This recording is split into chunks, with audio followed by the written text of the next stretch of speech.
It's a Thursday, 5 p.m. in the Pacific. The third best time zone, according to Blathering listeners. Episode 166 of the Blathering. Tonight, powered by White Claw. And maybe some more. We're going to have a big show tonight. It might not be as long as Thursdays normally are. We'll see that. I might need to go jump on a train track tonight, so I might have to get to that.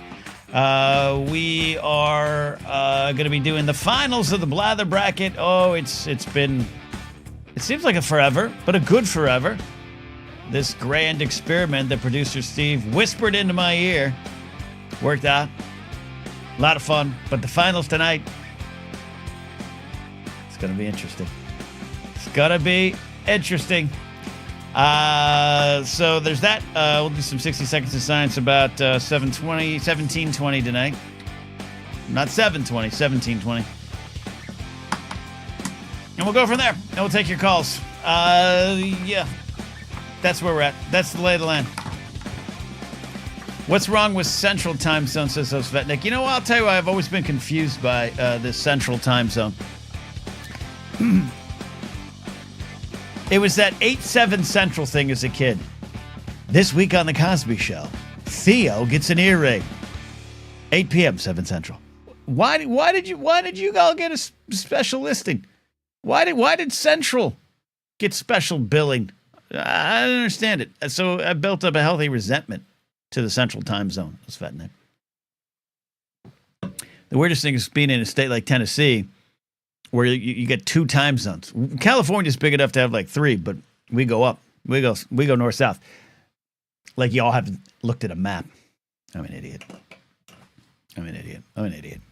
Last 27 years of my life, I've just proven that over and over again. All right. Osvenik says, because we're salt of the earth people, Ken, we deserve it. Okay. I'm not even arguing. It wasn't explained to me as a kid. And I honestly think I don't even know what's going on in Mountain Time Zone. We should probably I don't even know what states are in Mountain Time Zone. We should check on the Mountain Time Zone people. I think they're literally that's the flyover time zone. No one lands in the Rockies. No one wants to go up there. Eastern makes night owls. Is Indiana split too? Yeah. How many states are split? The mountain states. I like the mountain states. Plume's right. We should start a new segment called Healthy Resentments. And it starts with Central Time Zone. And then somehow it works its way down to movie reaction channels. That's what it goes for me. Let's do it. Let's look. Pinprick of light. You go to the news. I still go to Ground News. They're not a sponsor, because why would anyone want to sponsor me at this point? They're not a sponsor. But I did I'm getting the great summary. You probably saw it today. U.S. District Judge Fernando Rodriguez Jr. blocked the Trump administration from deporting Venezuelans under the Aliens Enemy Act in South Texas. What I do love about this, again, like I always say, a federal judge will put themselves or put a decision in front of the Trump administration. They'll walk over it. They'll walk around it. They'll push right through it. They'll countersue. They'll appeal. All those things. I get it. But I just like the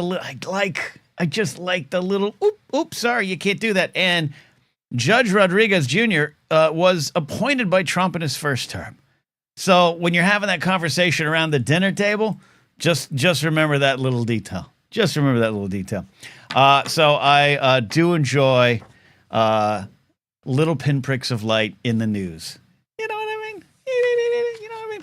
Everyone's still talking about time zones. I love that time zones has become like a major sticking point. Cameron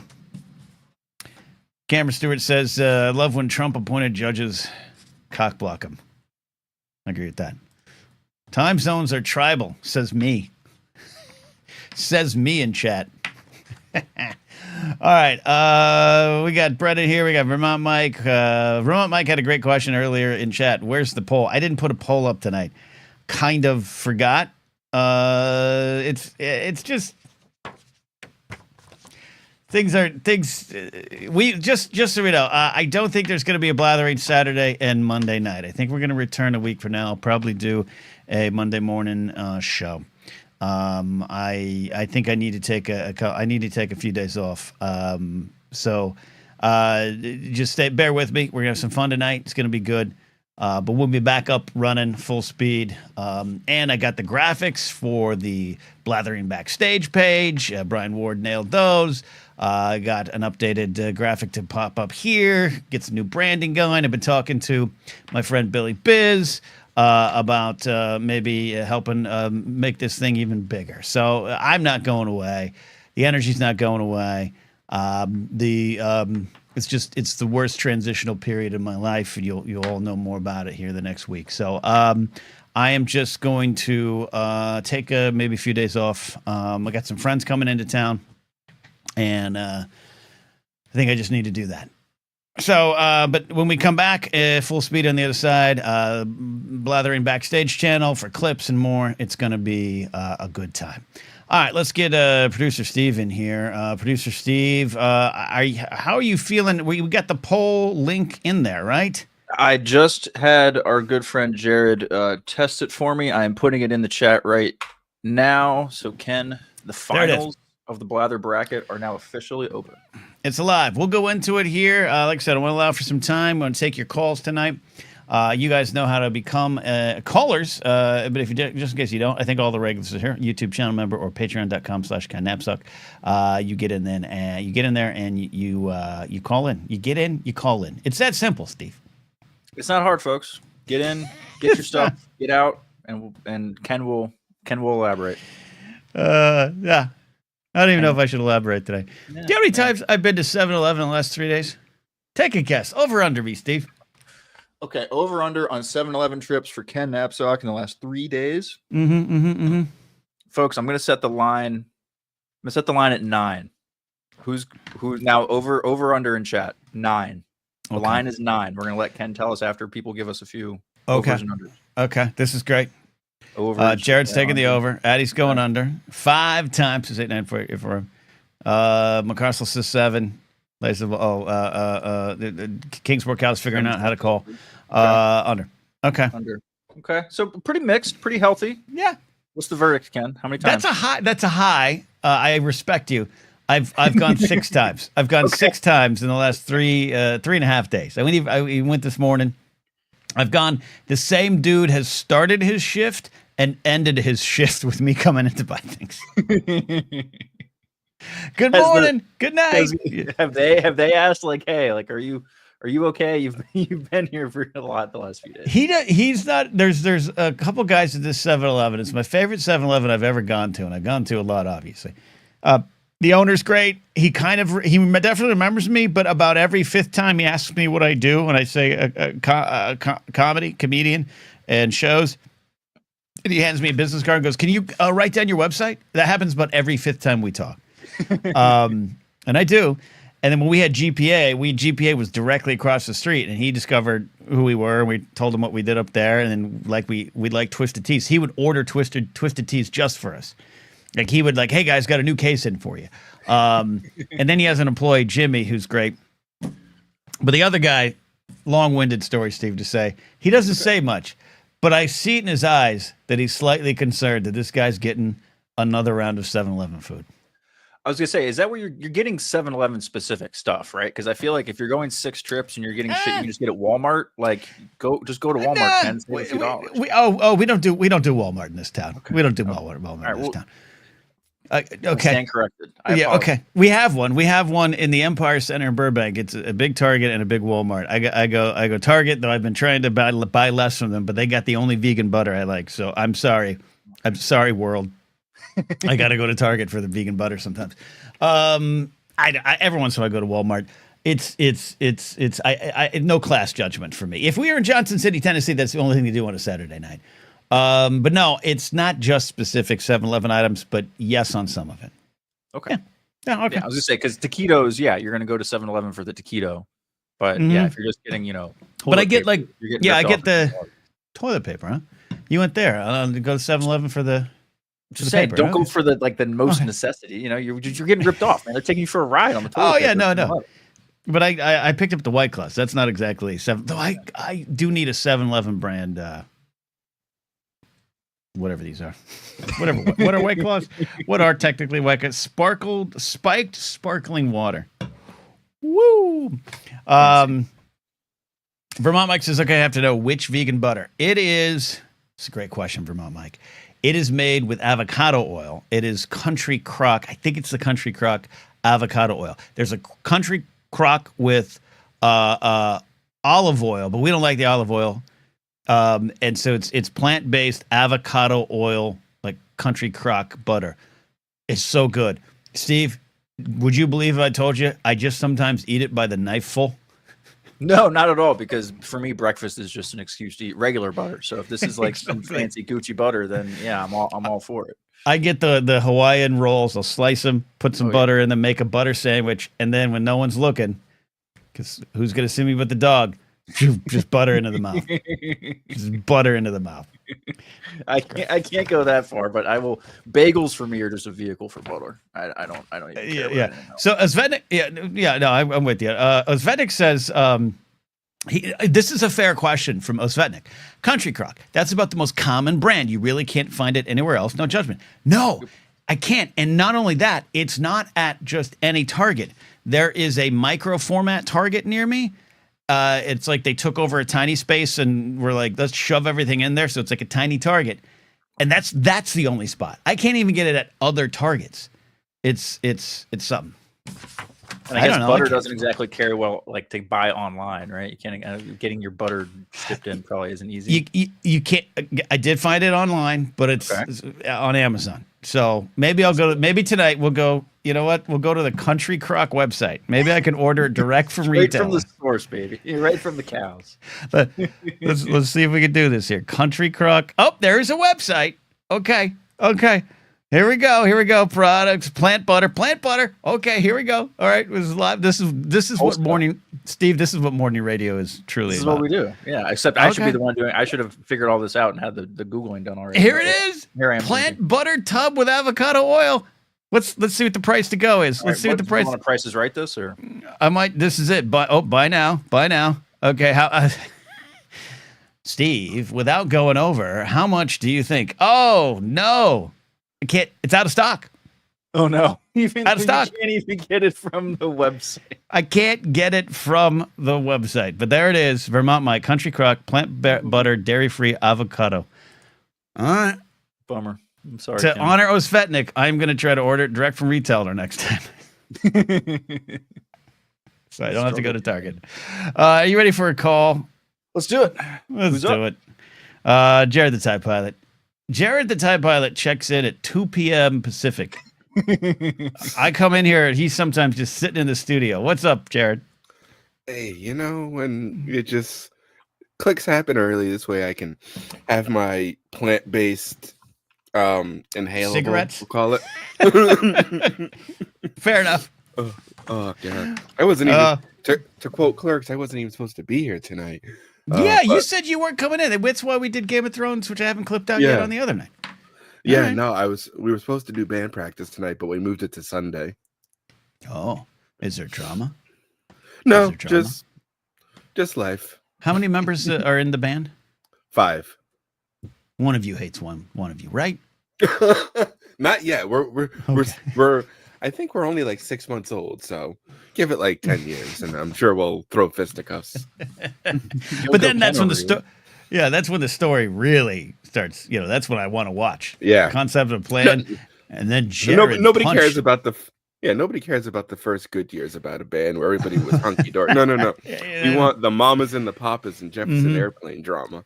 Oh man, that's that Mamas and the Papas behind the music. Can we talk about it? Is the greatest one next? Okay. I think Fleetwood Mac. But even above it, Mamas and the Papas. I miss Behind the Music. That was a great show.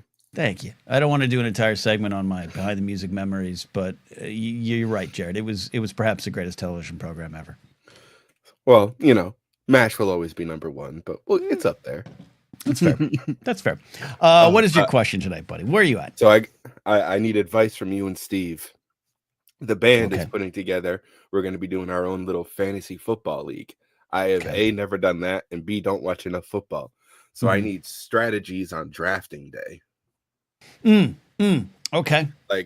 Is Like, example, do I get a quarterback first pick or a defense first pick? Well, Oh God. Defense should be next to the kicker, the last thing you get. Yeah, don't even worry about defense. Don't, I would sometimes, Steve, I don't know what your thoughts are. If I was like doing a Yahoo snake draft, sometimes I'd sneak in like the top defense in the 4th round, but it never won me anything. Fourth round is aggressive but I see exactly what you mean. If it's like one of those years where like the Ravens or something's really, really good and everyone knows it. Yeah. It's like 12 points a game. You can lock in, go for it. Go for it. Don't take a quarterback in the first round unless it's like Patrick Mahomes or Jalen Hurts, just because of and that's not me being a homer. That's because of how many rushing touchdowns he gets. Right. Usually quarterbacks you can go. Quarterback is surprisingly deep fantasy wise too, because most fantasy leagues are like 10 to 12 leagues, Right. 10 to 12 team leagues, and there's 15 good quarterbacks anyway, so you can load up on running backs and wide receivers early. Yeah, we're looking at 6 to 10 people for this league. Oh, you need at least 6 is if 6 you'll all be filling all-stars. If in fact, I gotta say, if it's only 6, just go make some new friends. Add some people in. 6. I've been in a fantasy league with like we only got 7 owners. It's not as fun. I hate to be a downer. It's not as fun. All right. That's okay. I agree with what's his name, Steve. Don't fall for the quarterback trap. Don't fall for it. Unless you want to draft Tua Tagovailoa and have him just throw yards and TDs like he did 2 years ago, but we'll never do again. It's what you want to look at. So would you go like a running back or a wide receiver? Running back. Well, but Steve, the league has changed. Running backs aren't as important anymore. They're not getting as big numbers. Hey, Ken, we don't.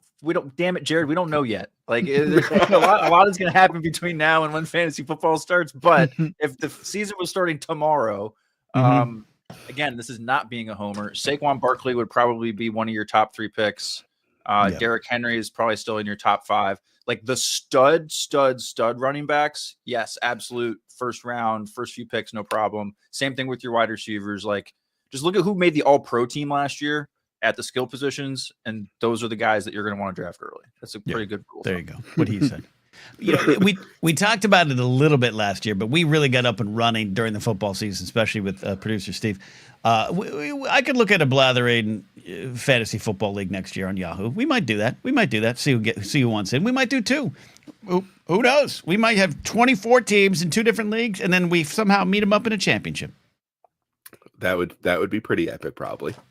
But it would be even more epic is when Jared, your band releases an EP. Oh God, you that's gonna be your Star Trek to me now. You're just gonna remind me to record an EP every week. Yeah, man. Come on, I released an EP. Brian and Sean and I recorded. We live in 3 different parts of the world. Well, Brian's down the street from me, but you could do it. Come on, under pressure.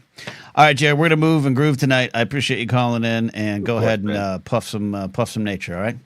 All right, you guys stay safe. Is that what they do, Steve? Did I say it right? Puff some nature. No, if I could unmute my microphone fast enough. Yeah, that sounds right. Puff some. I mean, I don't think I've ever used that term, but it sounds. I think I know what you mean. And I'm still such a. Here I am getting just absolutely hammered on a Thursday, on White Claw. I have. Why is it the show goes live and that is where everyone starts texting me. Anyways, what was I saying? No. It's a thing. It's a thing. Some of it is it's just, keep it moving. I'm not gonna put you on the spot. It's okay. No. It's just this is I'm in a hell. Not on the show. We're here. We're here. I'm thinking I'm finally gonna get out to the desert and just drop some acid. Is YouTube gonna demonetize me for that? I'll go with you. Okay. We can make content out of it. Okay. Yeah, let's do it. Content. Because maybe someone will pay us for it. That's all. Just say that on the front end, then we could tax write-offs, all that kind of stuff. Yeah, absolutely. Now, writing tax write-off for acid would be interesting. I don't know how you get around that one, but we'll figure it out. Well, if we make it content, my tax guy is really good. Yeah. Yeah, I feel good Yeah, about it. absolutely. I write off my comics when I used to buy comics and stuff like that. All the norms, all the norms. But all right, super. We're gonna do 60 seconds of science now, and then we got Sean here with a super chat. Hey everyone, what yous want yous to know how awesome you are? Forget about it, the whole lot of you rock. It's great being part of this crazy crew. Much love. That's a Met fan right there.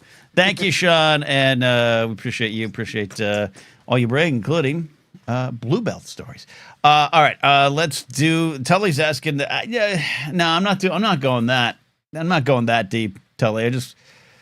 I don't know. I'll pick up a tab of something somewhere. I might never come back from the desert, Steve. Might just become a desert dweller. Might be my future. All right, let's do 60 seconds of science. What do you think, Steve? Let's do some science. I'm excited. Let's do some science. We still don't have a science theme song. I feel as though we need something. We don't have a science theme song, but we do have this. Oh, Addie, you got yourself a logo. I got a logo.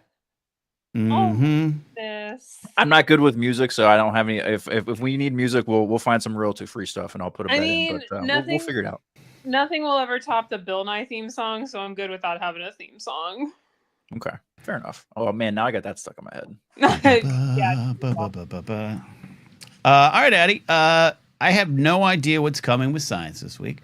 Good, bad, hopeful, hopeless. I don't know. So you get to surprise me here today. Okay, well, unfortunately, it's going to be a little bit of both. I like it. So let's go. The EPA lives. Well, sort of. The Trump administration seems committed to protecting against the dangerous forever chemicals PFAS, though exactly how, after cutting grants, 65% of their budget, and eliminating the research arm, remains to be seen.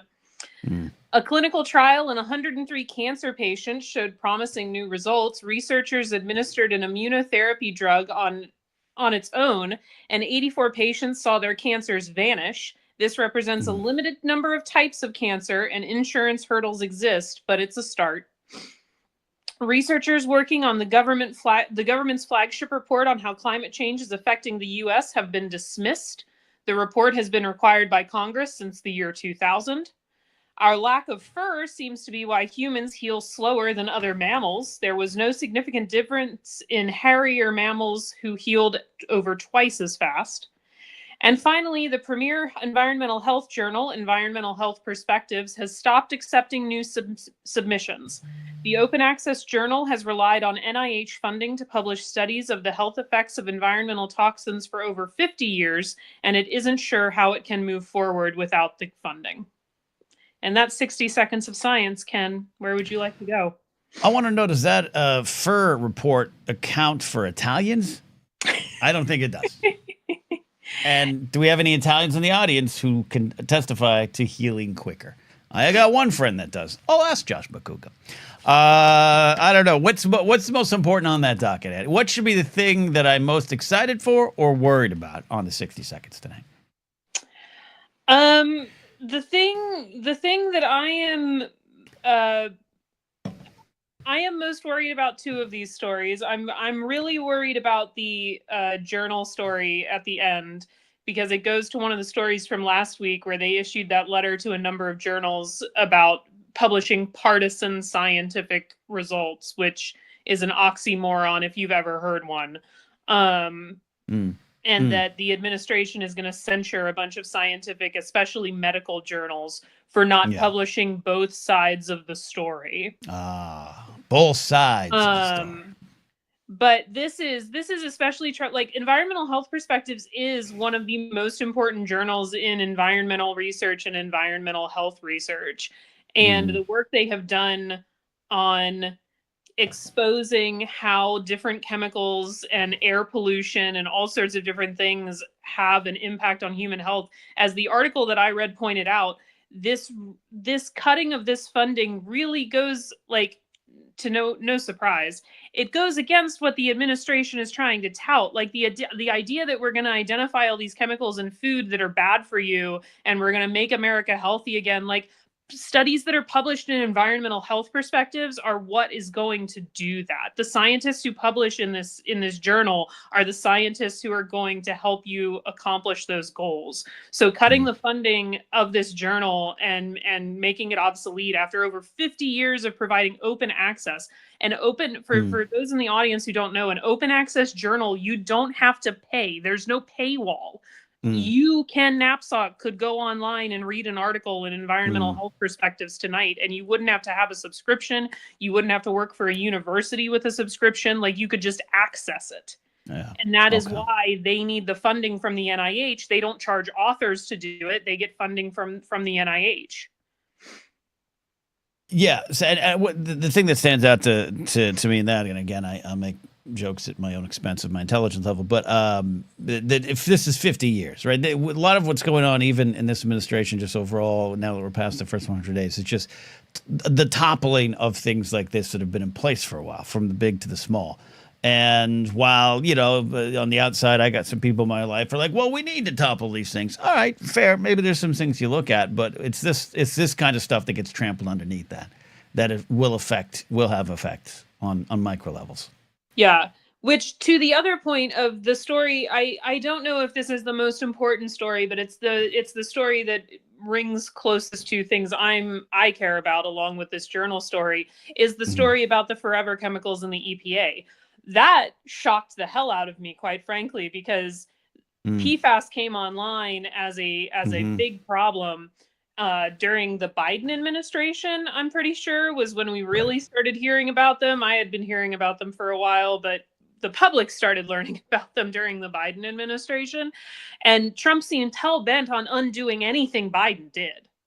So the fact that they are acknowledging, caring about them at all. Now, some of the things that remain to be seen, there are drinking water limits that Biden set that they haven't said, that have been challenged by the court, that the Trump administration has not said whether or not they're going to abide by and continue with the court challenge. The main thing here is that these chemicals are in the dastardly paper straws, so it goes to that. So paper straws, because they're in the dastardly paper straws. Yeah. These chemicals come from anything that contains Teflon. How many things contain Teflon? Anything that contains Teflon. John Oliver did an entire episode on them like 2 years ago. I showed it to my students recently because we talked about PFAS in the class I was teaching. I don't have the time tonight to explain it. Go watch him. He does a great job. As always. Yeah, and the fact that they're going to continue doing this when they've eliminated 65% of their workforce. They've eliminated the research arm. They've cut all the grants of the people who do this research. Like, it's all smoke and mirrors, and it sounds great, but I can't wait to see it actually happen. All right. Okay. All right. I got nothing more on that other than I appreciate you, Addie, keeping tabs on this and translating what this actually really means. It's easy to get lost in the headlines. It's easy to get lost at either false hope or dashed hope.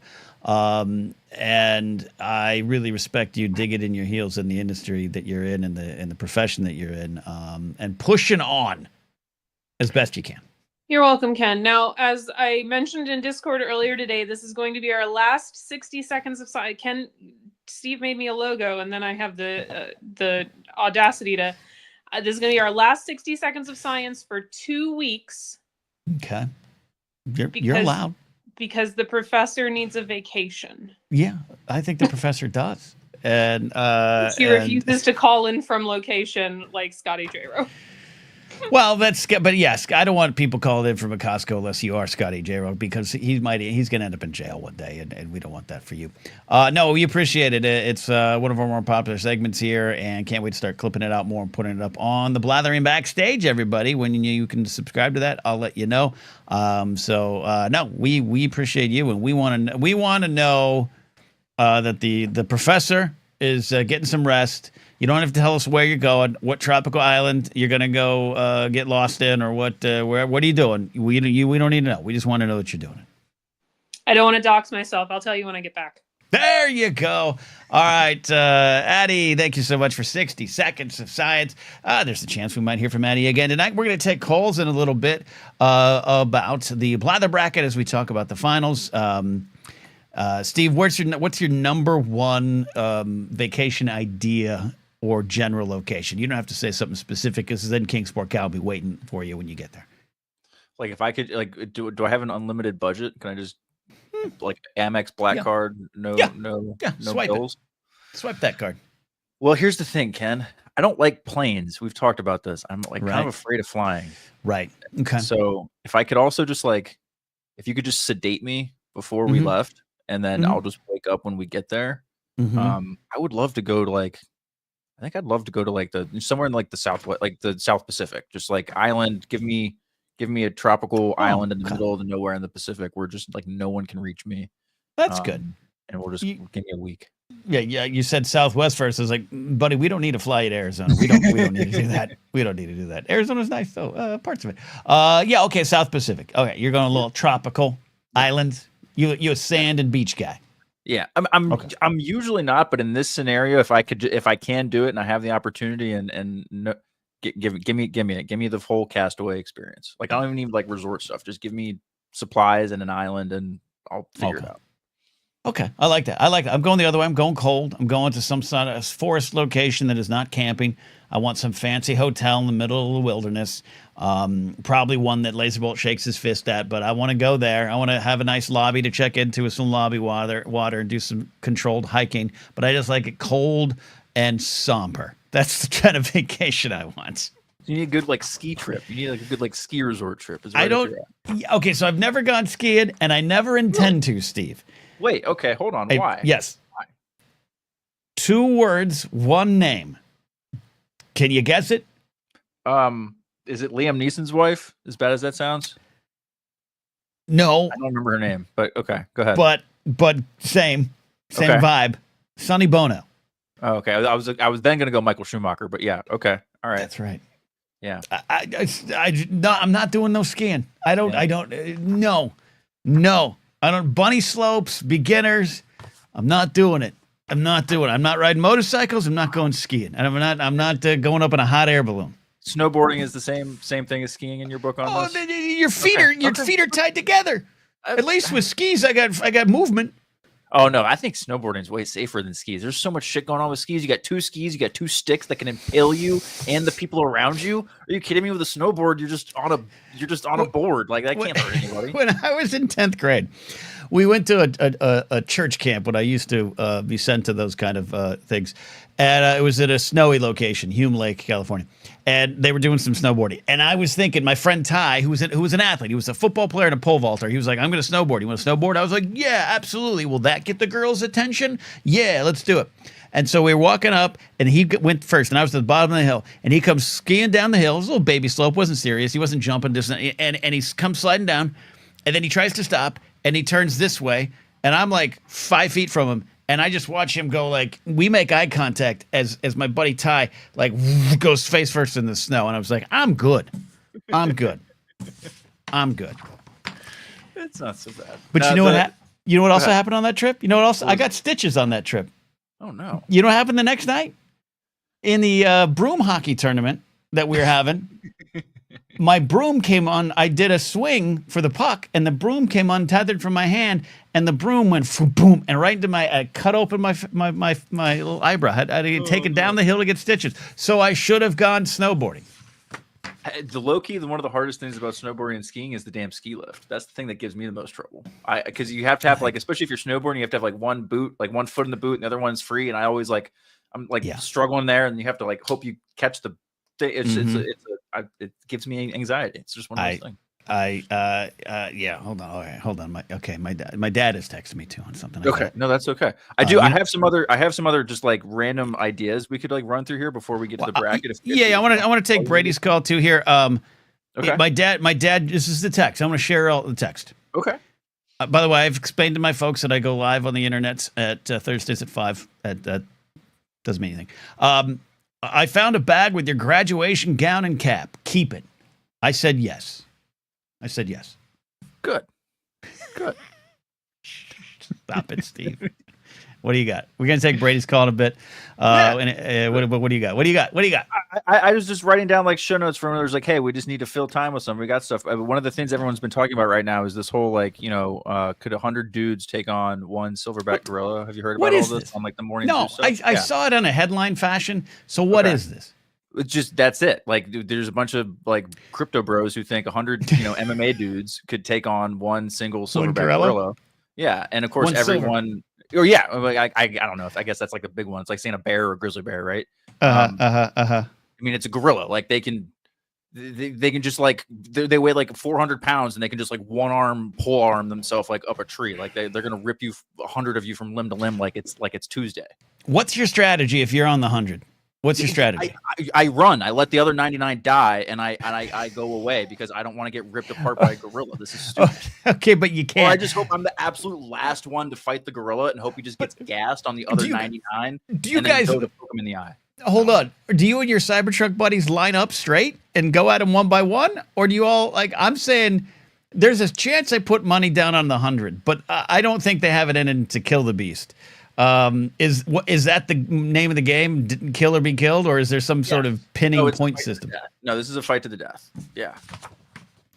You got everyone's taking gorilla. I'm just saying there might be a way. There might be a way that if you're going to lose 20 on first impact. Yeah, I know, but how are you going to? You're going to get 20 idiot like MMA bros to just sacrifice themselves? No, they're all going to like stand around like goons in an action movie and get taken out one by one by the gorilla. And the gorilla's going to laugh the whole time. But Steve, I'm saying if you got these MMA Cybertruck tech bros with thin blue line shirts on, they're all arrogant enough to think it's not going to be them. So they're all going to charge at once. 20 are gone right away. But do the other 80 get a limb? Are you able to get the limbs? No. This isn't okay. First of all, I'm glad we're having this discussion because we fell into the trap of just doing the thing. But I was gonna give you like 100 Ewoks versus a Wookiee, or like how many Ewoks would it take to take down a Wookiee? Or like how many Gungans would it take to take down a Wookiee? I was gonna try to like throw a little 50, element in here with the 50. Chewie's been taken down before. The thing is, Wookiees are too sentient. Yeah. Okay. And there's a little bit of fear or empathy comes in a different way, where the Wookiee might feel bad what he's doing if he's drop kicking Ewoks around like they're soccer balls. Well, that silverback gorilla's got it might have fear, but it's more of all right, I'm turning this fear into absolutely ripping your face off with no trepidation. To be fair, Chewie looked pretty disappointed at not being able to eat the pork. He did. He did it because he knew he had to, but he didn't. He wanted to. And let's be honest. He already had 3 by then. It looked good. Like he did a good job of cooking that. It was very preserve the feet. Yeah, I don't think people give Chewie enough credit for plucking and plumping that pork up and keeping the shape. Have you ever tried to cook it on an open grill? Laser Bolt will tell you with his forest meats, the meat doesn't keep the form. That bird you're cooking doesn't keep the form. I don't think Chewie gets enough credit for the cooking. Okay, well then, if we're gonna say the Wookiee is too sentient, then how many Ewoks then do you think for a gorilla? I'll take 50. 50. So you think 50 Ewoks have a better chance of taking down a gorilla than 100 human beings? Yeah. Oh yeah, because they're biters. See, here's the thing. Here's the thing. The humans, the 100 MMA Cybertruck dudes, I'm guessing 60 of them are afraid to bite. They're afraid to bite, Steve. I wouldn't want to bite a gorilla. You have to commit to tear it into that flesh, and not one of them has the intestinal fortitude to do it. That's my statement on that, and that's why that'd be their downfall. Ewoks, they're going to bite. All right, fair enough. All right, we solved it. We got it. In about 5 minutes, we're going to decide the Blather bracket. But after that nonsense, we're going to hear from Brady. Brady, 8984M. Kyrie, my friend, how are you? Hello. Just want to send you a digital hug. Oh, thank you. I need it. Yeah. Receive. Yeah, I'll send you another digital hug. Just 2. You got 2 more for all, Awesome. Great. Can I sell one for $2,000? What's on your mind, buddy? How you doing? I was thinking of calling about I think I mentioned last call about my episode 3 revelations, but oh yeah, you're still on the Sith kick. Let's do it. I'm still on the Sith kick. But I don't know. The Sith is kind of dark. I don't know if you want that for your show right now. No, dark is good. We just did 60 Seconds of Science with no sun. It's a sunless sky tonight. The sunless sky. What is your feelings on Sith? What's your Sith thoughts tonight? Actually, you know what? Now I think about it, my revelation might not be so dark. Okay. See? Yeah, just seeing it on the big screen, you know, like I've seen this movie a bajillion times, and you know, after 20 years, I'm still seeing new things. And I think one of the big sticking points for people is like Anakin's turn. But I feel like people haven't talked enough about how he was kind of reluctant to. This is my viewing of it. I felt like he was kind of reluctant to do so. To turn? Yeah. To turn, yeah. And this is like after listening to Force Center and heard of it. Yeah, just you know, there's a new review for Andor. You know, check it out, Force Center. That's right. We just dropped it 2 hours and 12 minutes. Woo, let's go. Yeah, and so I think shout out to Jennifer Landa. Like I was paying attention to the acting choices of Anakin on the big screen. You can really see him. You can see him. You know, you can really see everything, all the details and whatnot. And I felt like, okay, Hayden plays Anakin with like a softness and and you know, trying to suppress his like sadness and anger and whatnot. And I noticed, like, when I first noticed was the interaction between Anakin and Obi-Wan when they say goodbye. Yeah. And it's like their last goodbye as friends. This is our last goodbye. Yeah.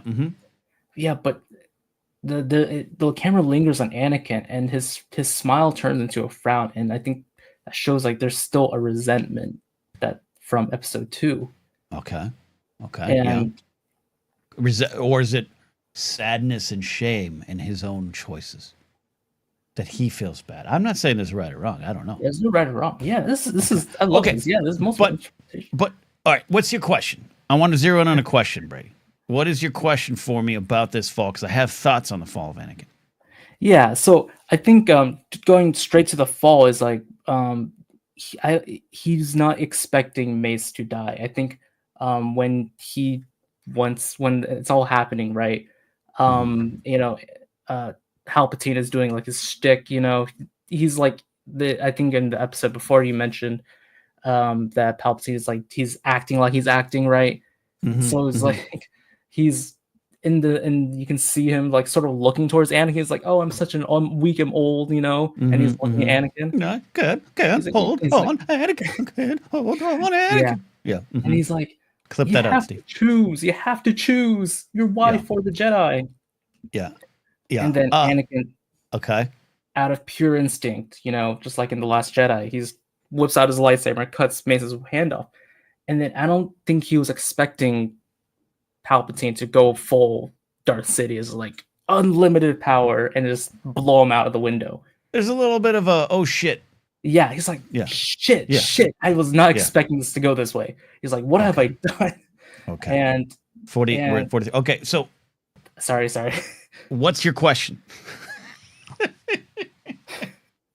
Brady, what is your question? This is okay. I just think that this is just a realization that I kind of had after. Yeah. Well, okay. I love what you're saying about the fall of Anakin. I was one of the people in 2005 who did not like the fall of Anakin.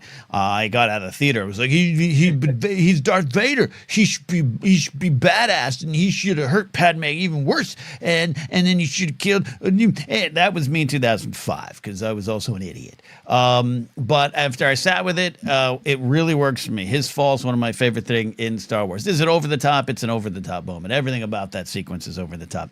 Having just seen it in theater, but you're right. I think it's a 2-part fall. I think it's a 3-part fall. It's fear. Look, I have a temper, and every once in a while I lose it and I break something.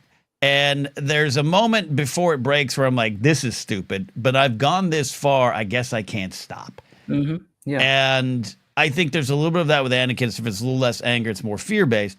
And then you're right. I think there is a little bit of like Palpatine's like, Mace goes flying and he's dead.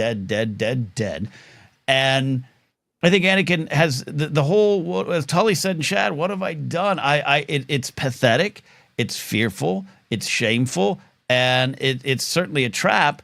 I don't think he really becomes the Vader that we know and, dare I say, love until a little bit later on, until he marches into the 501st with the 501st, until he slices Source Bandim, an avatar for his past, until he sees Obi-Wan show up with Padme, and he's like, "Oh yeah, oh I see, two little you sitting in a tree. I get you. Oh, I'm gonna fight you." That's the moment. That's the moment he actually completes the fall, but it begins in a most pathetic, sad sense. And then it's a trap. I've always focused on his eyes as the helmet's coming down, of Hayden playing the, oh my gosh, his eyes go wide, and it's one of the last moments he'll have ever under his own eyes, even though he does take the gear off later on. But it's that last, I'm Anakin, now I'm Vader moment. And it's a prison, right? Without a doubt. It doesn't take a lot. It doesn't take 12 Andor writers to give you the subtext on that mask coming down and the breath and everything. It's the fall is in points for me. And I love it. And I love analyzing it. And I'll give you one further. I feel like he doesn't fully become the Vader that in the original trilogy and like the 19 years before that until after the no, because everything he did was for Padme. And He's just like when he joined the Jedi to free his mother. His reason for joining the Sith is now gone, and he has nothing else. He doesn't have a kid in his mind. He has nothing else. And he doesn't know he's duped quite yet. He gets there eventually. He and Palpatine have a burn book hate love relationship. But the number one reason he did all that is gone, is dead, and that's why he spends the rest of his days in the comics trying to bring her back. Yeah, and this was like, sorry, went off the rails. It's okay, Brady. I'm trying to teach all of you to be good AM talk show callers. That's why I'm asking, what is your question? And you got there.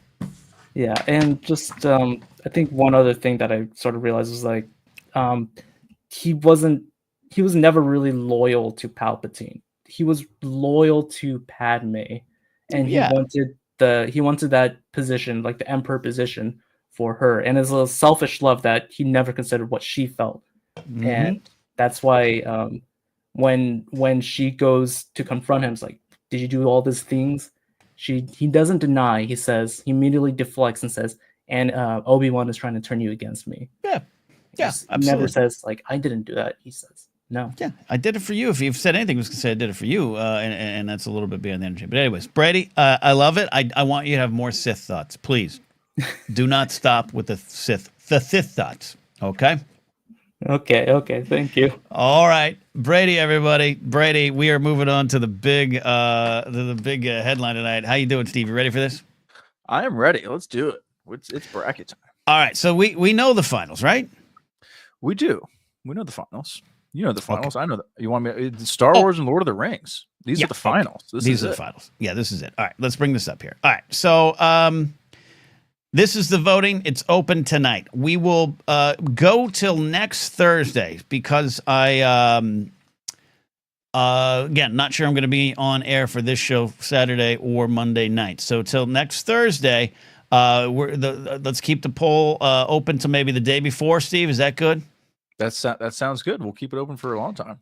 And we will unveil the winner a week from tonight. But we didn't really discuss how we're going to do this, Steve. Should we take volunteers calls? Let me ask you this: without you hedging your bets or hedging any bets, as Vermont Mike will say, this is rigged. Michael McCarcel kind of accused us of rigging this too. I'm joking, but I saw it. I saw you, McCarcel. Steve, what do you feel about this final?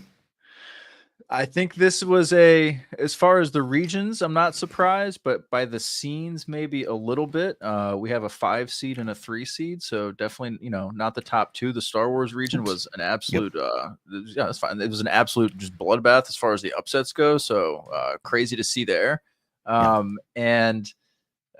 I think the audience Star Wars is playing a home game. Let's put it that way. I think Star Wars is playing a home game in this scenario, but I think the Lord of the Rings, you bow to no one, this moment, this is, if anything is going to beat a Star Wars moment in this bracket, in this community, Ken, this is probably what's going to do it. Yeah, and look, a home game's a good way to say it. And Michael McCarcel's saying, look, hey, now, I just said it wasn't a fair match. I don't know. I don't know, McCarcel. Just because I'm a Star Wars fan and I usually attract Star Wars fans to my programming, I also am a big Lord of the Rings fan. I don't know about this. Jared, the typo that says this will be close. Well, let's take some calls. Should we just take some calls? If you're in the queue now, you might be eligible for the calls here. I'm just letting you all know right now. If you're waiting for me, you know when you walk into a restaurant, they're like notice of filming.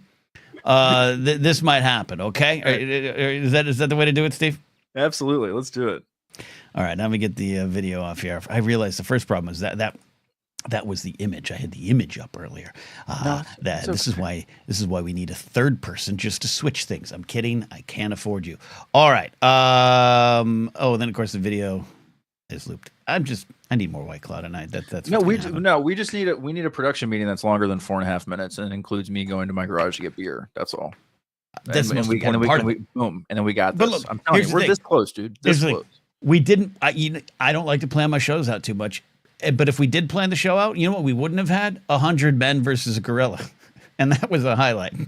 Well, then exactly. That's not what we planned. But we planned hey, Steve, can you pull this up for me when we do this? And then you have admin power, right? Yeah, yeah.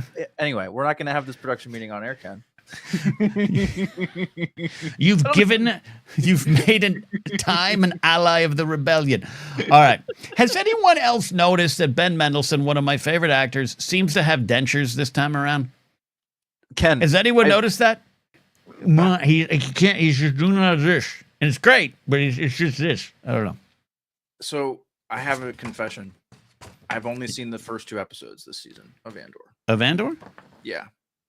But you know what? Here is my. It's not a complaint. I like that the 3 episode thing is working for me in terms of the episodes. They should have been 90-minute movies, but they did not know this. I go into this on Force Center. They didn't know this when they put the show together. It was after the show was finished that Disney was like, "Hey, we're going to release them all at the same time." So they didn't have. They did not. This wasn't like they knew this from the beginning. If they have known that, I think they might have given us 90-minute movies that were seamless. So I'm glad they did the 3. It makes sense. But Force Center delayed our reviews by a day, something we have never done unless it was something on a one-off. And our numbers have been higher. People don't have effing time. I didn't watch the episodes Tuesday night till like midnight.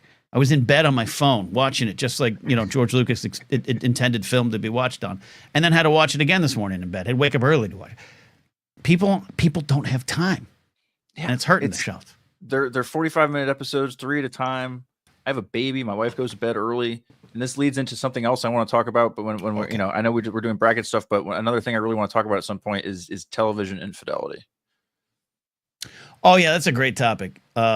It's a great topic. I might even have you write it out, and then I'll pay you to give it to me as a bit. It's so good.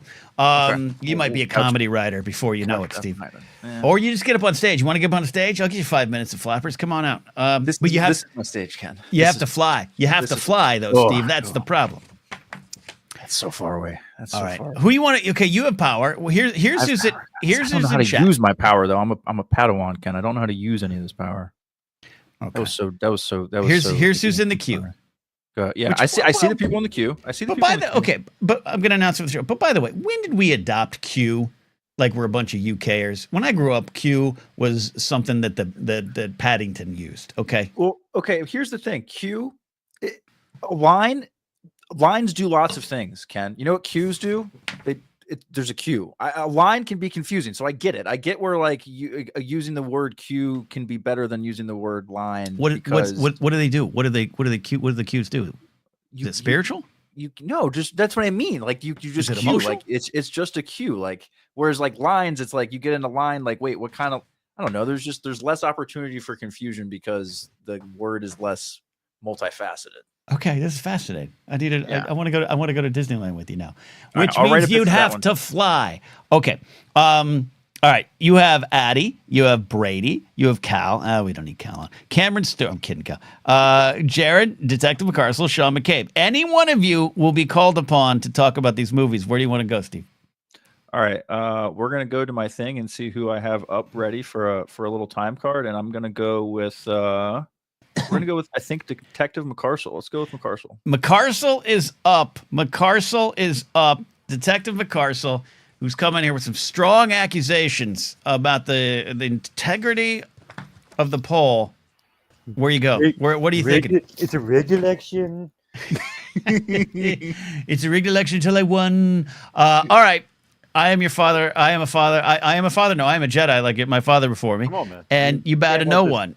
Can't be that Where you drunk go, 2 McCarthy? weeks in a row. Look, I think we know where I'm going, but you know what? I will be fair, and I will at least speak to the fight that you bow to no one has put up. Because Okay. it's definitely not the scene I think anyone would have expected, but it's Yeah. I think it is the scene that we needed to win from Lord of the Rings right now. Yeah. Okay. Because it is a beautiful validation. It is a reward. And again, I'm not the biggest Lord of the Rings fan, so That's fine. You're speaking But it's wonderfully. still- Speaking beautifully on it. it's still the hope and the validation for the fight that they went through that we need right now in real life. I think it is a very timely scene to have won for Lord of the Rings. And you're voting the other way. The link is in the description here. You've said that. I respect it, but you're speaking beautifully in Lord of the Rings and for our times. The hobbits are the least of us, right? That's your play. Exactly. This is like as if Jar Jar got a medal and everyone said, "You bow to no one, Jar Jar." In Jar Jar's defense, he was there at their celebration, their ceremony as well. He was. No, you're absolutely right. But if they had just, someone had really just given him more. But anyways, I love what you're saying there. I love what you're saying, and I think that's part of the spirit. Again, all jokes aside, this vote went as it went, and I think this scene pulls so many emotions, and I like what you said, validation for getting involved, for helping, for just being who you are. The hobbits succeed by being who they are and stepping up because of that. Exactly. I think it's beautiful. And do I think that Gondor Cult's Raid or the Ride of the Rohirrim or something like that would have probably had a better shot against? Maybe. Especially, I'm a Jedi like my father before me? Probably, because I think that those scenes would have had less of a chance against something like I'm your father or Binary Sunset. But I think in this particular matchup, it's hard to not give it to this particular emotional climax in Star Wars. It's just I spoke enough on it last week. You did a great job. All right, so we got one vote coming in for I Am a Jedi. Thank you, Detective McCarthy. And if you have another call later in the show, phone lines will be open. You can call back or hang in there, as you know. Will do. All right, that's good. That was good. He made some great points there, Steve. Excellent points. I thought, especially for someone who is voting for the other side. I wish, God, can you imagine if Detective McCarcel was like, the head of like one of our political parties, or just, I don't know, just someone who was just talking about like real things. God, that's so refreshing. Yeah, he's very soothing. All right. Speaking of, okay, let's see where he goes. That 898 for M. I'm bringing you back on. Okay, Brady, what is your question? Wait, I thought we were doing like Brady. All right, where are you going? What if you don't have to. By the way, you don't have to reveal your vote. Detective McCarcel did, but what are you thinking on these two scenes? Talk to me. I think my vote is kind of obvious given my last 4 calls, but sure. Okay. But I guess in manner of the show, like Detective McCarcel did Lord of the Rings, I'll do Return of the Jedi. And the entire prequels, I say, was to justify Anakin turning back to the light, right? I think what my call earlier was all to explain why Anakin, why Darth Vader in the original trilogy, why he would redeem himself, right? And that's because he was not trying to. He was trying to save his wife, his love, but it was a selfish love. But when given the chance to actually to give love the way to what Padme, what she represented, he chose that. He chose his family and everything. Okay. No, this is beautiful. This is beautiful stuff, Brady. And all flown down to Luke in this moment, and it leads to Vader's redemption, and it's this act of compassion, and it's needed as well in these times too. Mhm. There. Okay. Any thoughts on the Lord of the Rings? What do you like about the Lord of the Rings moment? Lord of the Rings moment, I will say, it is okay. One word. It's Samwise Gamgee. He's still in the scene. We should vote for positive masculinity here. Yes, absolutely. Masculinity built on love. Yes, and if we were to make an argument against Star Wars, Darth Vader represents the opposite of that. He makes one choice that is positive masculinity, but Samwise does it consistently because of who he is. I love this. All right, Brady, thank you. Beautiful stuff, but we know where you're voting, but that's okay. All right. All right, moving along here. Love this. If you're just joining us, we're deciding the Blather bracket. Next week, we'll reveal the results. 64, the greatest scenes of movies in 4 regions have come down to this. Lord of the Rings, You Bow to No One, versus Return of the Jedi, Star Wars. Of course, I am a Jedi like my father before me. All right, Addie says she's ready. The professor is ready to move up to the pulpit here and give us a lesson. Addie, I know you love both these franchises with all your heart. This might be harder than people think for you. Ken, this is a Sophie's choice of a final. Yes. Where do you go? Say what you like about each scene. Show your math. Work through it. Hold on, Addie. I know what that means, but I don't know if Ken does. So do you want to explain what Sophie's choice is? I understand the reference to the movie. I thought you were going to say you know what that means, but we're not sure that Brady does. That's that would have been funnier. You're a better producer than I am. Go ahead. But Brady enjoys movies. He's probably seen a movie No, with that. he hasn't. Okay. He just said. Yeah, I don't know. Okay. Really quickly, Meryl Streep was in a movie called Sophie's Choice, and spoiler alert, she had to pick which one of her kids the Nazis killed. So anyway. Yep. You gotta give me more time for the graphic next time, but okay, please continue. It's a movie that's almost as old as Star Wars. I don't call spoilers on this. It's all good. Go ahead. All right, it's all good. All right, Addie, this is a Sophie's choice. It's not Kramer versus Kramer. Sophie's choice. Where do you go?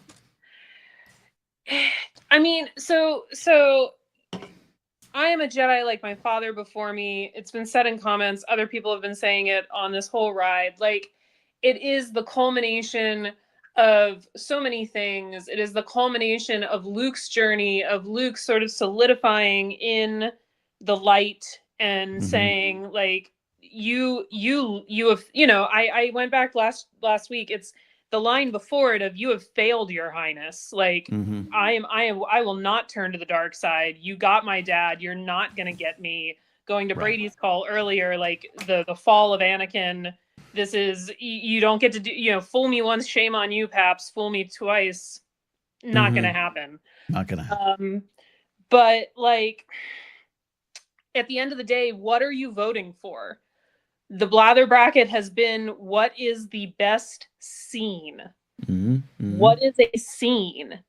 Is it a compilation of all of its parts? Is it the writing? Is it the costuming? Is it the score? Is it the writing? The direction? The acting? Is it a sum of all of its parts? Then there is only one answer to this question, and it bows to no one. Oh, wow. Steve, that was great. Addie, you should have asked me all those questions before I did the damn thing, so we could have established the rules. It was even the Battle of Helm's Deep. We went wide. Right. Next year we go smaller. Who knows? But this is a great spot. This is a great point, Addie. You made a great point. Use your creativity. Yeah. Oh, I have mini bracket ideas for you, Steve, by the way. So I hope some of them involve potato chips. Have you decided, Addie? You don't have to tell us. You don't have to. Do not have to reveal your vote. Have you decided, or you need to hear from other people?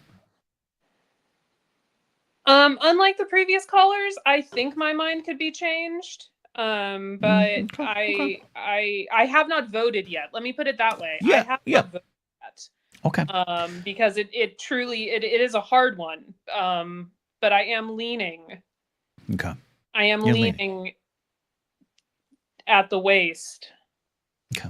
in a bowing motion. You're bowing. Oh, I get it. Steve, do you get that? I get that. Yeah. She's bowing. She's bowing. She's bowing. Yeah. Bowing. No, that's good. Oh, Addie, it's good stuff.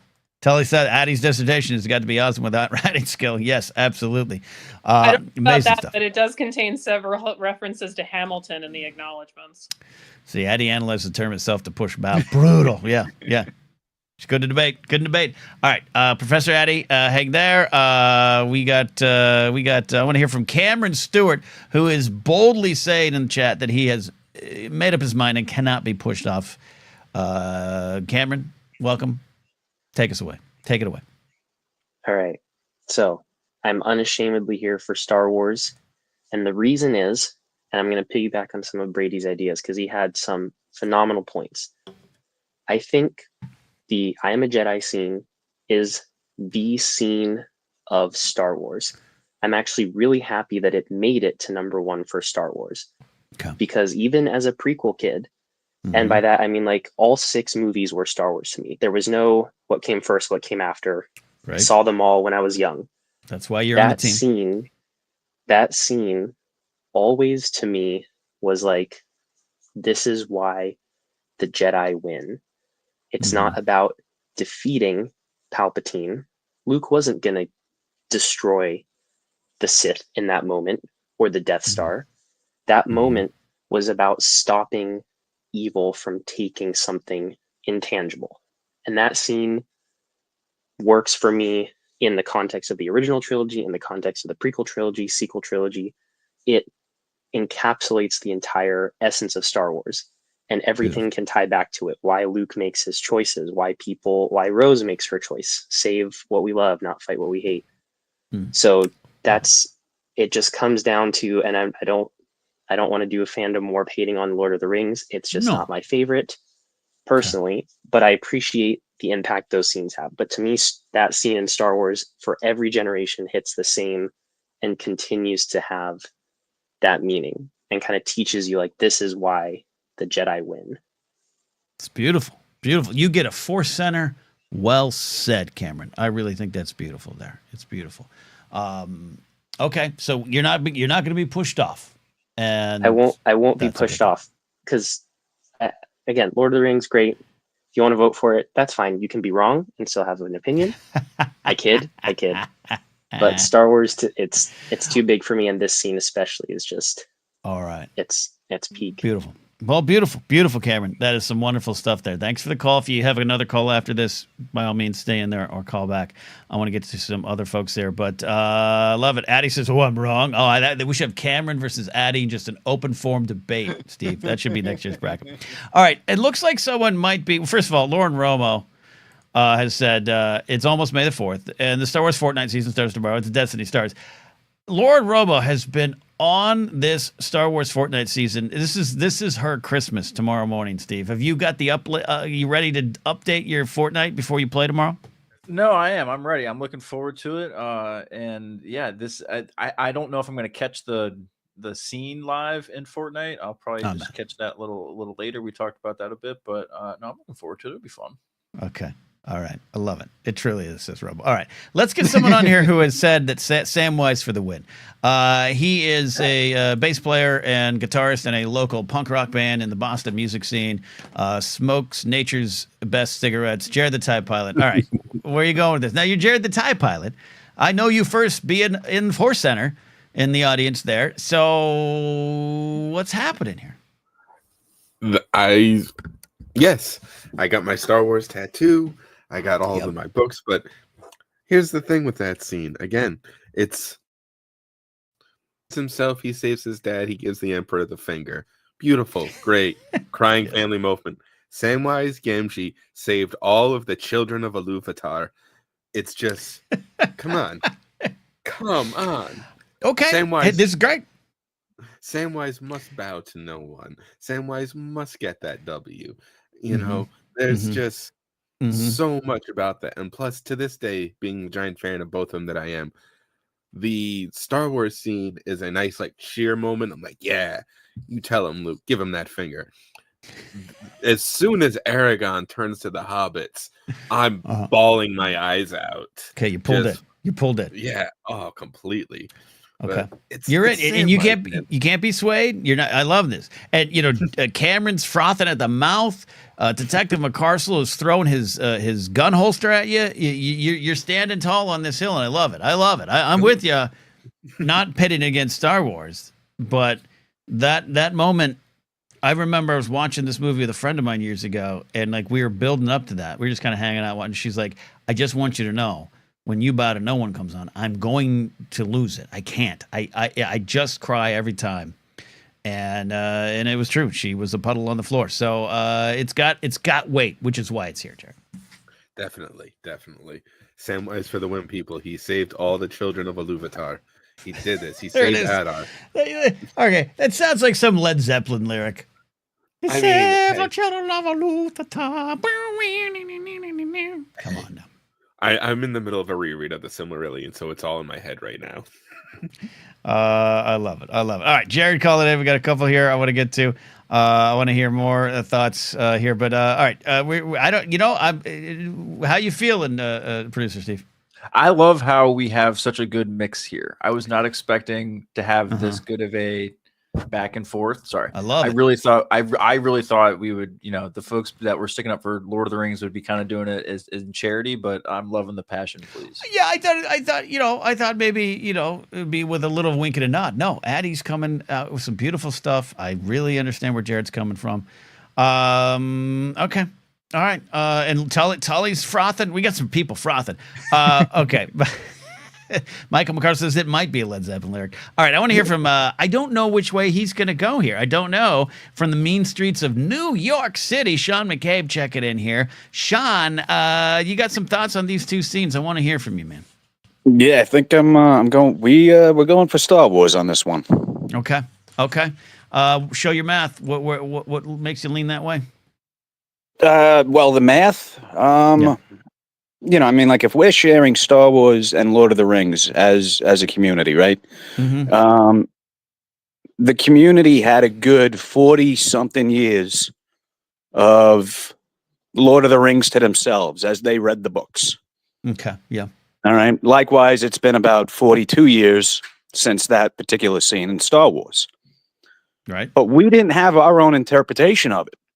We saw George Lucas's vision of what that scene was supposed to be. So we all shared that together. Whereas so many people had a good 5 decades of You Bow to No One to themselves because of how they read the book and how they created the world as they read the books. Yes. Yeah, exactly. It'll always trump whatever's on screen.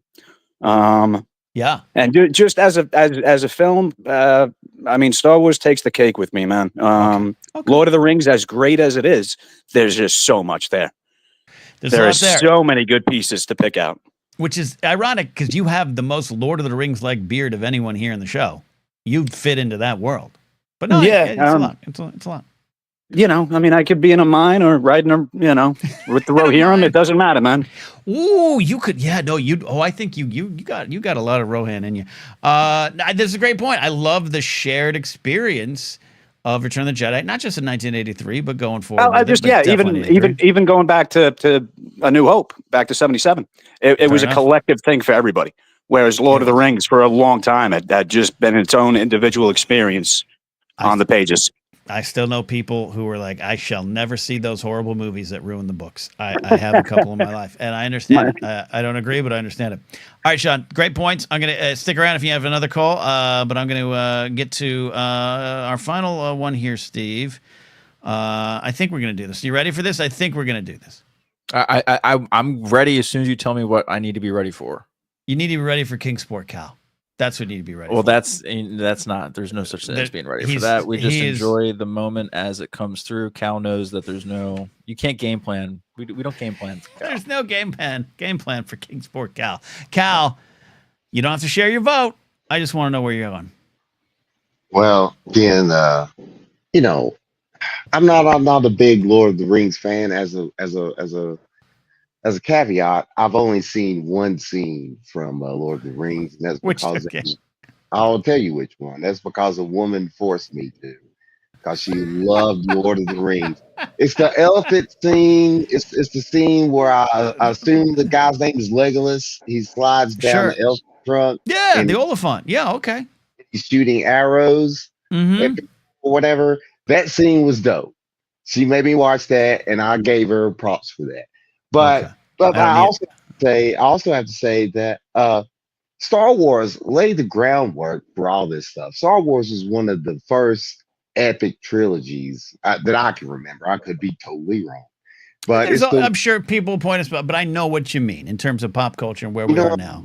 That's the spot. that's where that getting that kind of fantasy world and living in it and having that thing. It originated with Star Wars. It seems to me, as in movie wise. As in movies, yeah. Because again, I know I don't want anyone to Not chat. on the small screen. Star Trek kills it. Sorry, my Yeah, bad. Lord of the Planet of the Apes movies. There's a lot of things, but for Well, where yeah. we are, modern pop culture begins in the summer of '77. But I mean, it changed the game, and I think it deserves to be. And it's a moving scene. I mean, I don't have to explain the scene in Star Wars. I don't have to No, go. okay, you're going. But I mean, it's a moving scene, and Star Wars is a very pivotal part in our pop culture, and I think it rings. If you want to take it from a pop culture status, I think Star Wars is way up there, more so than Lord of the Rings. Lord of the Rings did do its deal where it made D&D cool to the masses. I get it, but Star Wars made I being will. a nerd cool in Okay. general. Okay, I first of all really respect your passion. You bring in your A game. Jared's gonna yell at me if I don't point this out. LOTR is the most read book ever. The three books. It's existed, but and it spawned quite a lot of fans, pop culture, D&D, anything high fantasy, and I could be there for that. But to Cal's point, I do agree that where we are now, podcasts, breakdown shows, reactions, IP, soft reboots, everything, all the good and the bad and the great does go to me. And I know people say Jaws started the summer block, but there's not a lot of Jaws conventions out on a level of Star Wars Celebration. There's not a lot of Jaws action figures. Star Wars is the thing that came up and the thing that others tried to capture. Battlestar Galactica, Star Trek the motion picture, everything going forward. And yes, there was the animated Lord of the Rings movie, but that didn't make the impact. I do think that's what you're talking about. But Cal, I and Steve, I don't know if this is a smart thing to ask. But dear. Cal, What? what made her choose that one scene? Thank you. That's exactly what I was going to ask. I have no idea. I remember at the time. It was after I met her at a bar. I knew her. It wasn't like that. I met her, and the next day, she knew that I didn't like Lord of the Rings, and I was like, "It's too lame. It's too boring. I don't like it." They walk through the forest, and she's like, "Is this boring to you? Is this boring?" Like, okay, all right. Okay. Kinda cool. I don't know. You know, I don't know who this woman is, but I love her already. I appreciate it. This is amazing, Cal. She's right. She's right. I mean, I have not, and I promised that I would give Lord of the Rings a chance. I still have it to this day. That was almost 10 years ago, Ken, when that happened. But yeah, you know what I mean. I should one day watch it all just so I can actually Please. have something to find out what I'm talking about. You see what? Look, all right. Yes. Fill up some sort of bowl. I don't care what's in the bowl, Cal, but sit down and watch the movies over a weekend when you can. You're a hardworking man living your life, and let's get a follow up. We'll do a follow up session with Kingsport, Cal. Now you're trying to rope me into watching Lord of the Rings, and I don't appreciate that, Ken. I do things on my own terms, as in this little segment right here. I'll see you when I come back. Okay. All right. There you go. All right, Cal, I'm going to let you come back. There you go. Jared says I still need to watch DS9, but I can still be in the pop culture zeitgeist and not watch 1 second of that show. That's part of what's going on. The key there was to plant the seed so that Cal would want to watch The Lord of the Rings organically instead of just telling him to watch The Lord of the Rings. You know what I mean? She did great. And I respect it. I got to tell you, Steve, when I asked him that question, I did not know what censor button I was going to need to press. I just didn't know. I really wanted to know what the context was, so I was really glad that he. When he said, and I gave her props, I was going to dump the call. I'll be honest. Okay. I'm glad we're here. I'm glad we're here, Steve. I've had an absolute shit week, and this has been fun. All right, so I think that kind of brings to close the discussion around it.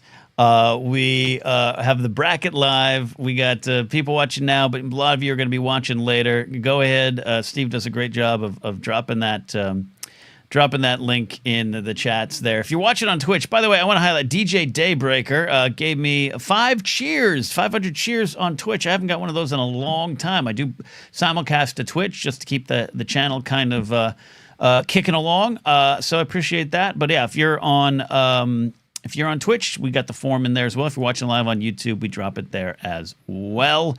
I did get a notification that I'm going to probably lose the archived videos on Facebook. So no big loss there, but I do appreciate those checking in on Facebook Live. All right. I think we can take some calls in the time remaining. How you feeling, Steve?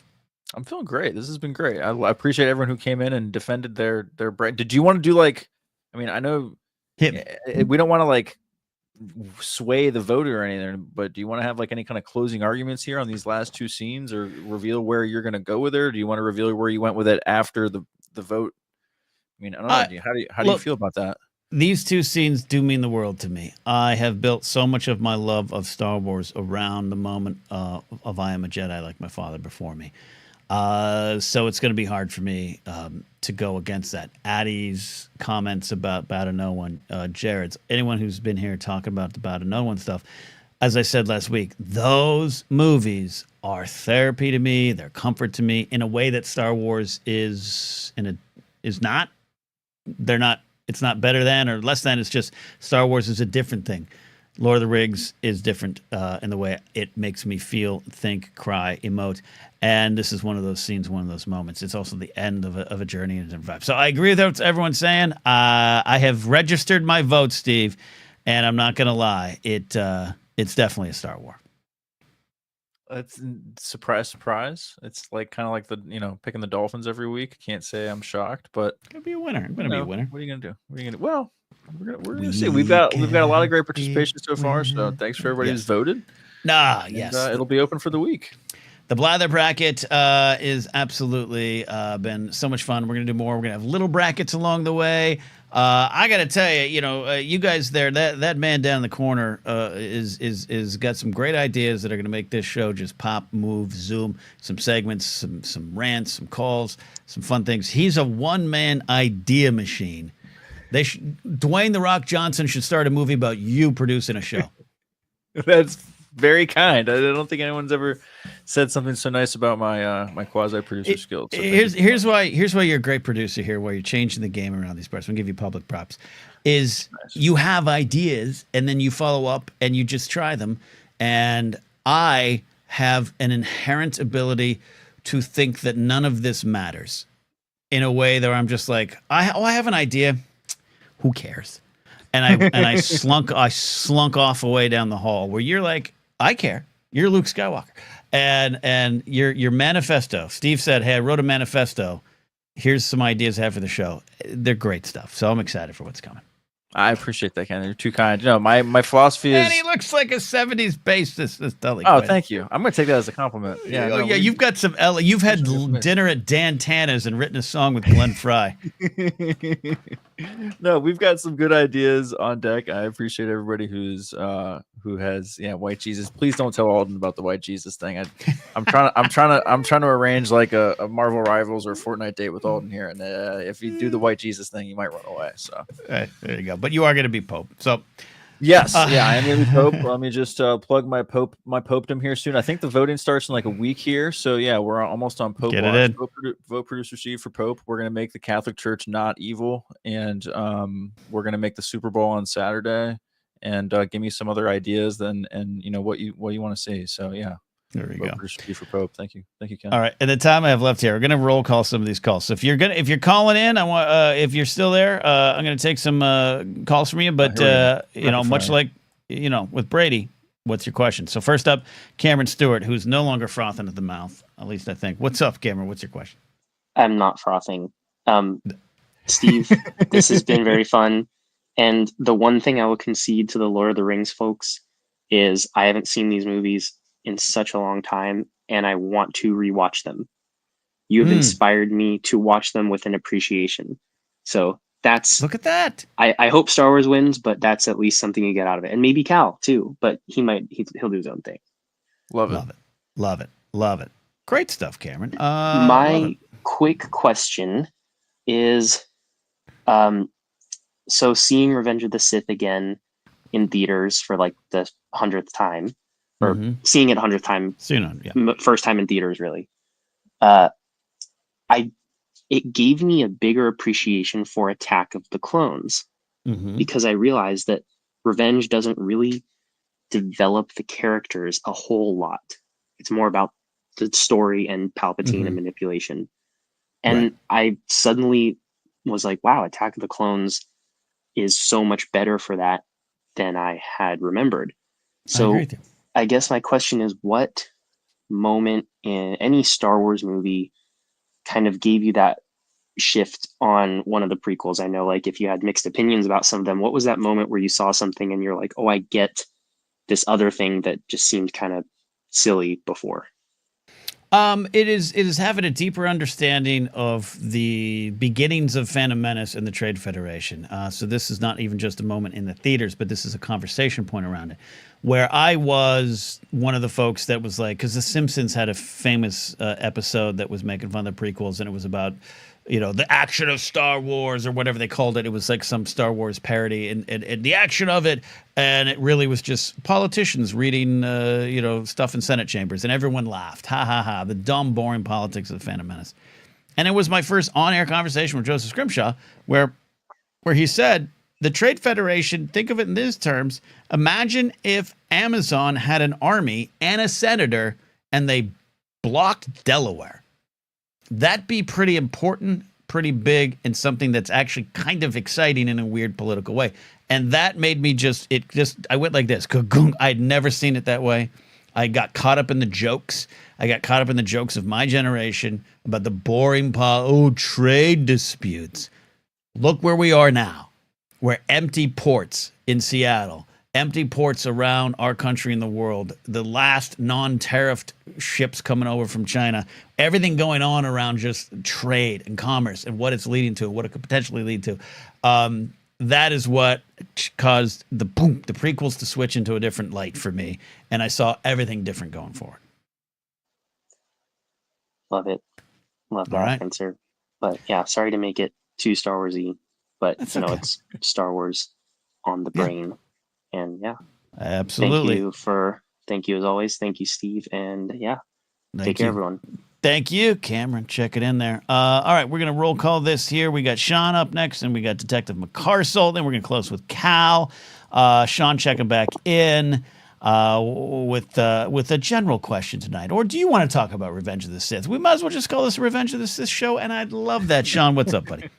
I was going to ask about Andor. Now, producer Steve, you've only seen episode 2 so far? Yeah. Okay. Hold on. Let me put up the thing. God damn it, Sean. All right. Go get a beer or something, man. It's okay. All right. Okay. Perfect. All right. Sean, get a beer. All right. Yeah. Sean's like, get the hell out of here. Forget about it. Go down to the quarter store. Get yourself a beer. All right, Sean. I'm here to ask you. He's gone. Steve's gone. Ask your question. How do you feel about the recasting of Bail Organa? I like it because I think there's not a full story. There's a strong rumor that's unverified. I did try to verify it today that Jimmy Smits is battling Parkinson's disease. That went around, and there seems to be no proof that exists, even though I thought there was a CNN interview with him talking about it. And true or not, the point is you never fully understand or know. And I think we have to accept the scheduling issue as the reason. It's disappointing because I think Jimmy Smits is great as Bail Organa. Some of the best stuff from him is in Kenobi. It's literally some of my favorite stuff in Star Wars. He is also, I said this unfortunately today, I am old enough to remember that Bail Organa was recast as Jimmy Smits. Jimmy Smits was the second actor to play the character. So it was, I think, unfortunate, but I think it was a great idea. And if more were to come out about the reasons why, I'm gonna play it cautious until they confirm that or deny that. You know what I mean? Yeah. And listen, they're working people, man. That's how the business is. You know. Funny enough, like as I watched it, I didn't notice Brat right away. I was just in the story, and I'm like, hey, there's Bail Organa. Oh, yeah. Brat's a perfect choice for it. I've been a fan of him for years. It's Kathy Kennedy's choice, and it comes. And what one of the things I like about it, people are going to have opinions on it. And again, I wish it was Jimmy Smith's, but Sure. But I think Tony Gilroy was smart to be like, hey, I'm going to give you all this one scene.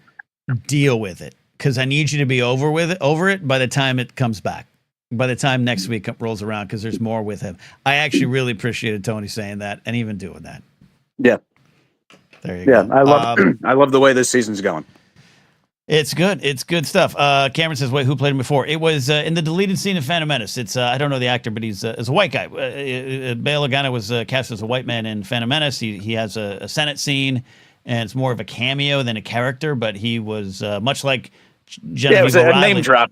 Yeah, it was and he's just like Genevieve O'Reilly is Mothma in the Revenge of the Sith deleted scenes. There was a guy cast, and then for Attack of the Clones they went with Jimmy Smits.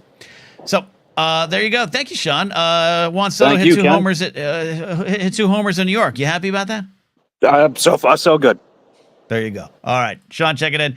We got two more calls here. We have got Detective McCarsell. Okay. Producer Steve is back. Spoilers are over. Perfect timing. Perfect Yes. timing. All right, Detective McCarsell is on deck. Here we go. There he goes. All right, Detective McCarsell, what's your question? All right, I'll give you the option because we talked a lot of Star Wars. We don't have to, but I can also rant about the Andor release if you would like. Okay, what's the other option? I'm not saying no. Another music question this week. So I'll give you the option. I'm going to say this. I just talked about Star Wars for 2 hours and 12 minutes today on Force Center. Valid. And I'm Star Wars out a bit. But give me the music question. I will say at least one thing. I do feel like a goddamn psychic because if you remember, I put in a question after the Acolyte saying, should Star Wars start doing the Game of Thrones HBO after the show things? And now they're doing it. No. Oh yeah, the Andor declassified. Oh, first of all, let me no, Cameron, no one needs to apologize for talking Star Wars on here. If Detective McCarsell wanted to, I would.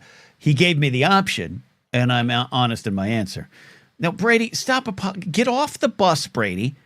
You're good, guys. And stop apologizing. Okay. Just feel real validated in that one because there's a lot of grifters out there who, make their money on theorizing about Star Wars and misinformation. And it's good that they get out ahead of these things because there are people that just wouldn't understand the shows otherwise. Anyway. Anywho, music. So, very formative band for me was Linkin Park. And at one point, you mentioned, made a passing comment about, I thought we had all decided they were bad. Oh my God. Here we go. Just explain that to me. Where did that come from? Because I'm going to be honest with you. It seems like thematically they should be right up your alley because they sing a lot of sad bastard shit. And they were your age. They were coming out when you were in your 20s, man. Because, first of all, I feel like I'm talking to Christian Ruvacaba right now. I'll take it. I'll take the win.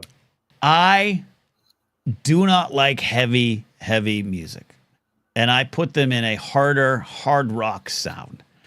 And what had started to happen in the early 2000s when they started to really kind of take over, I'm listening to Nick Lowe. I'm listening to old music, even like Nick Drake. I'm listening to a lot of female artists with a different style and sound. I do love to rock. I do appreciate the stuff, but like I've never been a Metallica fan. I like Metallica. I definitely get their spot, but I do not like heavy music. I do not like heavy metal. Do not like hard rock. It just does not connect with my soul. I used to write for a long time ago, 20 years ago. I used to be a writer for a website called tinymixtapes.com. Used to write monthly music articles there, and I would talk about finding songs in the key of your soul. And to me, bands like Linkin Park and Puddle of Mud or anything that came up during that time, and Ooh, I wouldn't go that. Let's not. But it's it's a genre, and but it gets worse as it goes on, right? That's fair. Like like again, this happened. You know, Strokes come along. I love garage rock of the early 2000s. Do like the Strokes, but the Mooney Suzuki is much better. But they weren't as popular. Strokes come along, and then record execs. We need that. That's those bands for me.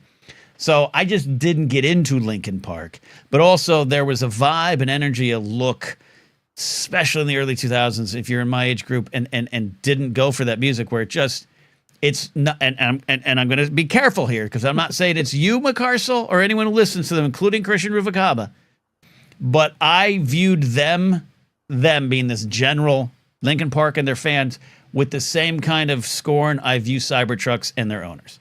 Ooh. Where I was just like, oh boy, oof, like, come on, you puka shell wearing Fred Durst wannabe. Like, I did not like. It was not my people. Look, if you hated me, Ken, you could have just said so. Oh my God. So, all that to say, none of that is necessarily right for me, and none of that is necessarily. It's just my experience. It's not the truth. So I'll say this, case in point. I as a lot of you know, if you watch me during the GPA days, I'm friends with Eric Bass of the band Shinedown. I don't like that genre of music. I'm not a modern hard rock guy. I don't like it. I turn into an old man. It's just Eric. It's too loud. I went to see Shinedown's pretty tame, if I'm being honest. Shinedown's pretty tame. I went to see Shinedown in concert like 2 years ago. Eric brought us out. We got to go backstage. It was cool. And Eric Bass is one of my favorite people.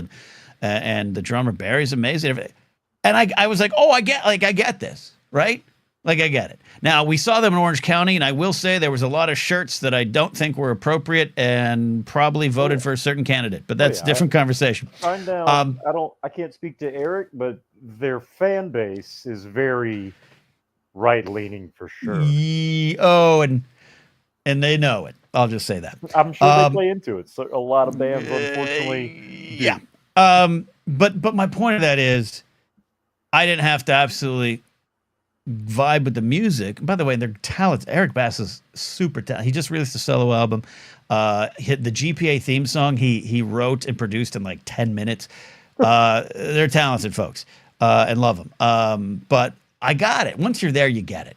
And I've spoken about how I was uppity and snooty about Lady Gaga or the Spice Girls or any of that stuff, and that the walls go up. So to answer your question and being as honest as I can, the walls have been up for me around Linkin Park the entire time they've been around. And that's fair. I think if you look up the lyrics, at least to a lot of their songs, I do think that there's probably something in there for you, even if you just reading the lyrics. Because I think that, just saying. Okay. But admittedly, yes, all that kind of the explanation I expected, but still wanted to just get it out there. I am a sad bastard music guy, meaning it's got to have acoustic guitars, some piano, and it's got to be a dude on a stool regretting every bit of his life, and it has to stay in that feeling, sound, and vibe versus I'm out. Their most famous song starts with piano and is about a lot of regrets in life. But yeah, it just has some electric guitar instead of an acoustic guitar. Sure, but Jared says jamming out to Jack Johnson, not Jack Johnson. The other thing is you have to be British. I'll give you that. Check. All right, Detective McCarcel, thank you for the question. You asked, I answered, so we'll work with it there. Steve, was that too harsh? What do you feel about this? No, not harsh at all. We're gonna have a music discussion one day, Ken, because I have an interesting like just thing we can do on music, but it'll be a while. But you will also, if I get into my music taste with you, you'll judge me, and I don't want to. Everyone seems to like me so far, so I don't want to. Time out. What is one band that you think I'll judge you on? And I probably will. Yeah, no, it's only so. Like I said, we'll open this basket some other time. But I have a very sad relationship with music, Ken. I don't really listen to a lot of music. Music kind of just makes me sad. So we'll talk about that some other time. Okay, I know. We're having fun right now. I don't want to get into that right now. Okay. Yeah. We'll even have an off-air conversation. I know. I don't share that. I absolutely understand what you're talking about. But I'll know. Okay. I'm happy to make it an on-air conversation. It's just going to take more than a few minutes, and we have shit to do. So yeah, okay. Yeah, we got one last call. Right. My band though is I've been to probably a dozen Dave Matthews Band concerts, and I just know people judge me for that. So I just hope you still like me after this, Ken. I feel like everything, this is why I've done all this free work. I hope I've bought enough goodwill. So go ahead. Here's the thing. Here's the thing.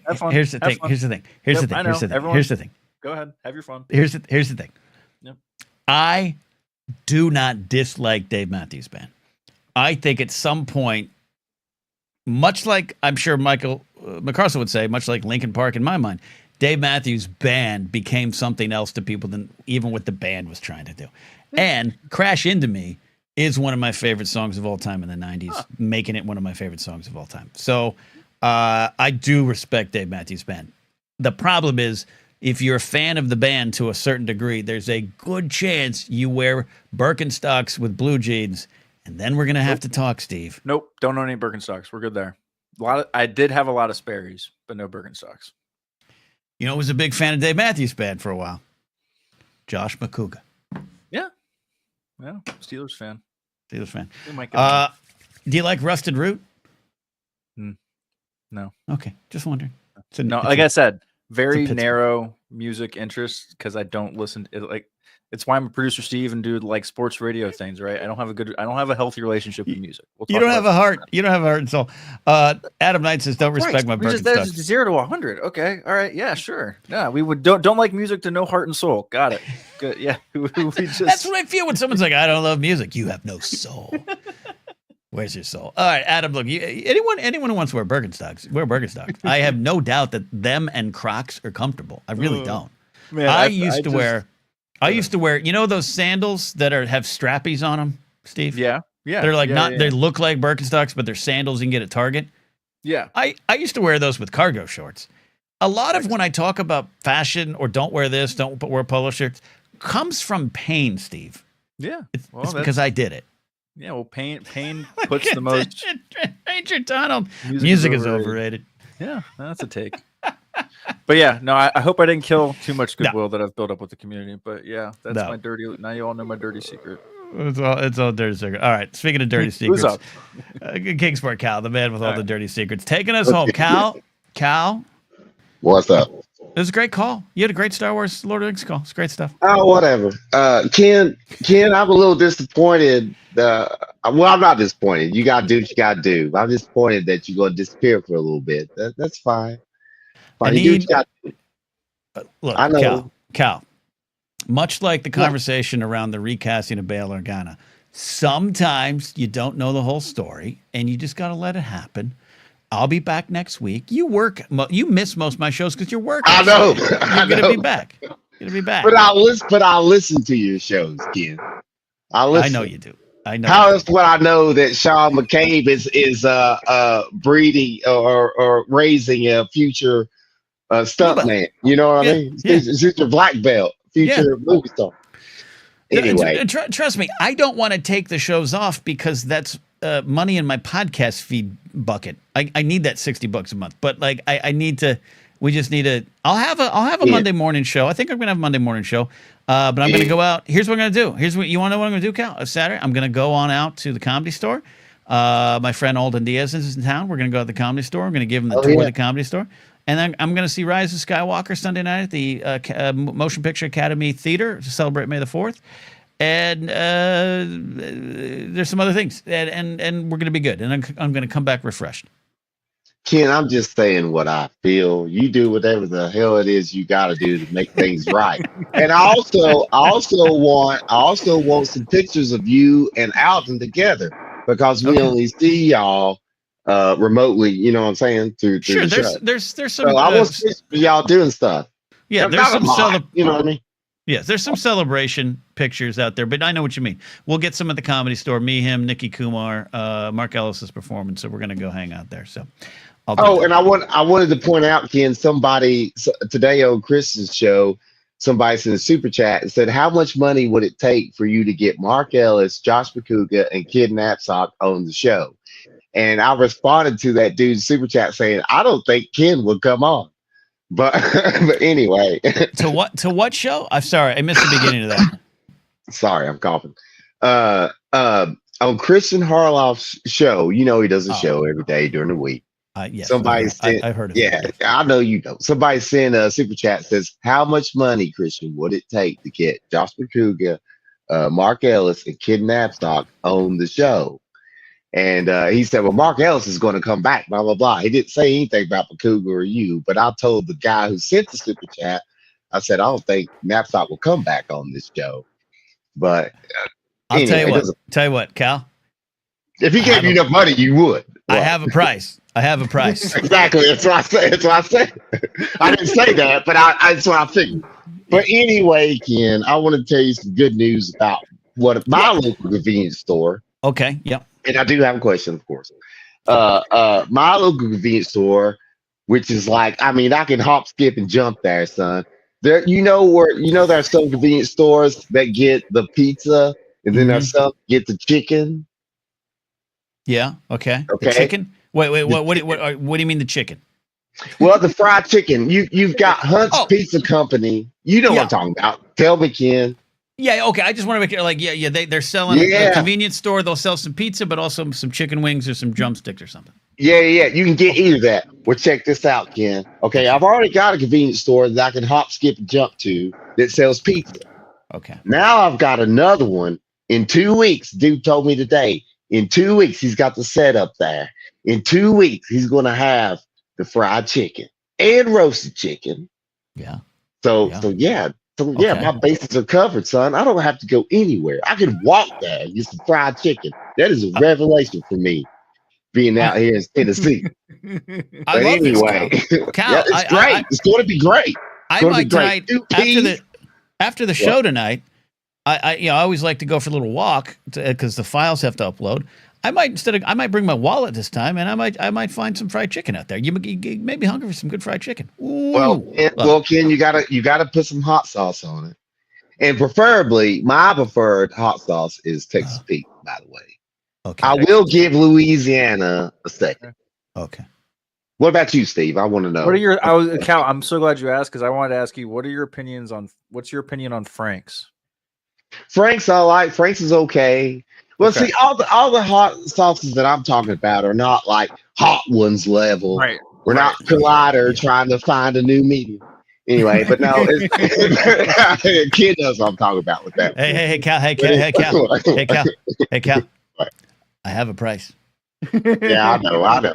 But no, Steve, all the ones we're talking about are medium level. They're not insane. Right. And we're talking about shit you can find at your grocery store or what have you. Okay. Right. All right. So I'm a Frank's and Tabasco guy. That's okay. what I do like Tabasco. I just had Tabasco today. On my breakfast burrito. Love Tabasco. Well, I'll tell you what I've never been a fan of, and I don't know why it took off. What is that one with the rooster on it? I can't think of the name. Kentucky Fried Chicken. Sriracha. Oh, Sriracha. Yeah. Well, I don't get it. I'm not a fan. I got a bottle one time. Professor Addie's got to go. Say goodbye to Professor Addie. Addie, I love you. You're great. Addie's always. She didn't scare me this week. But anyway, but you scare her. I'm sure of that. I scare a lot of women. But I forgot what the hell I was going to say. All right, wrap it up. Cal, wrap it up. What's your question? What's your question? No. My question is this, Ken. Speaking of, convenience stores and stuff. Now, you know what an NPC is, right? An NPC from a video game, non-playable character. Non-playable character. Yep. Now, in life, when we go toilet paper, buy 7-Eleven, go to the convenience store, get gas, we see people where we live at who we know, but we don't know because we see them at these places all the time. Right. Now, have you ever made friends with the NPC in your actual life? Have you ever made friends with one of those people? Not counting. This is my question. This is a great question, Cal. I really appreciate it. Not counting employees at places, right? Because that's a little different. No. Now, if it's in a work situation, it would be a customer or somebody that's not a coworker. Yeah. But see a lot. I'm just saying, like, I make friends with pretty much regular clerk. When I go to the grocery outlet, grocery store that I go to, I know the folks. I don't know their life stories and names, but I'm friendly. But you're talking about if I'm going to get fried chicken at my favorite gas station and Carl comes every day, as to when we run into each other. I don't have an immediate example, but yes, I do. I have had those moments where they become friendly over the years, and I don't really even know their names, but I just see them. But I don't have a yeah.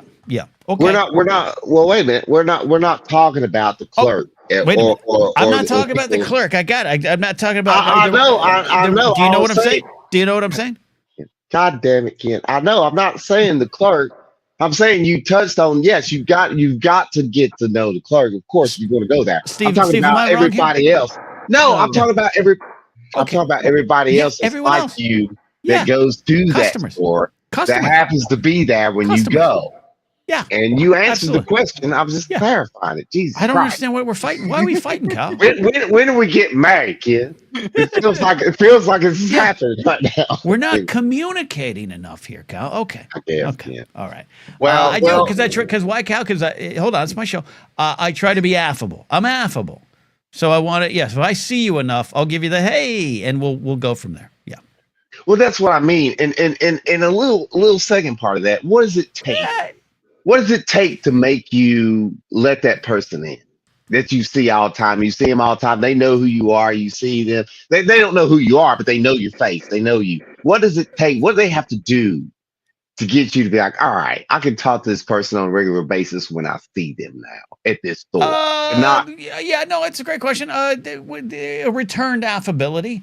Yeah, a willingness where I know, because sometimes I don't want to be bothered, and other times you don't want to bother folks, right? I could chat. I've had some amazing conversations with my Uber drivers. I had one guy from Haiti. This was in Seattle. He told me about his family. He has cousins over there. They don't know if they're alive. He was telling me about the government. A deep, serious conversation. And then sometimes you get in the car and you're like, hey, and that's it. So you got to know. But yeah, if I extend an olive branch and they return it and we're both you feel the energy of just chit chatting, patty whacking, I'll do it. All right. Well, I'll accept that answer. Steve, really quick, since we're leaving, Steve, we? Can you tell us? I guess I don't know what you're going to do, Ken. Can you tell us? No, I'm not. Can you tell us about? I'm hovering. Look, I'll mute you. You can do whatever you want, Ken. But I want to know more about this Blathering backstage. I've heard a little about it, but I want to know more about it. Tell me. Okay. I'll tell you what, Cal. We're going to tell you about it, but you're going to take your answer off air. Okay, like fine. A radio show. Ken, I love you. I'll see you later. I love you, Cal. All right. In a quick summary, the Blathering backstage will be an entire new YouTube channel that I do want you all to subscribe to. The live shows remain here. This channel will remain for now. Ken Napzok. I've thought about changing it to the Blathering. YouTube likes that. But I also put up comedy stuff here, and I like having my own identity and brand. But as I build out this show for myself with the help of people like producer Steve, Billy Biz, Billy Patterson, other people, and also, by the way, all of you who have made this more than I could ever have dreamed it being, we're continuing to build it here. This will be the spot. I want more people to find the brand, the show, and I need to do clip outs and shorts and more of those kind of things. Those have a tendency to not do well on your own channel. YouTube kind of has a way to punish you. So that's why you see a lot of people, including Christian Harloff, who's become a master at it, Katie Sackhoff, other people, have clips channels. So instead of just doing clips, I want to do a little bit more, even if it hurts me a little bit. Blathering backstage will be a spot for clips, clip out shorts, but also additional program, including, Steve, maybe even some live after show, and not a breakdown of what we do here, but just continuing the party for anyone who needs it.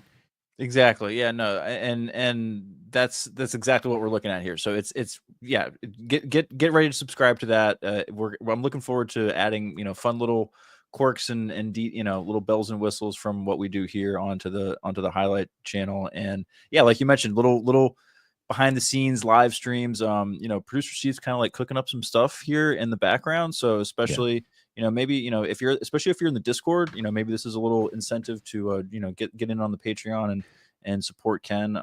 If you're in the Discord, Producer Steve might be doing some stuff here in the next week in between now in the final for the Blather bracket. So stay tuned, and I might be able to tune into that. So tune into that. So yeah, there you go. Yeah. Stay tuned for that. I got graphics. I'm going to build it out.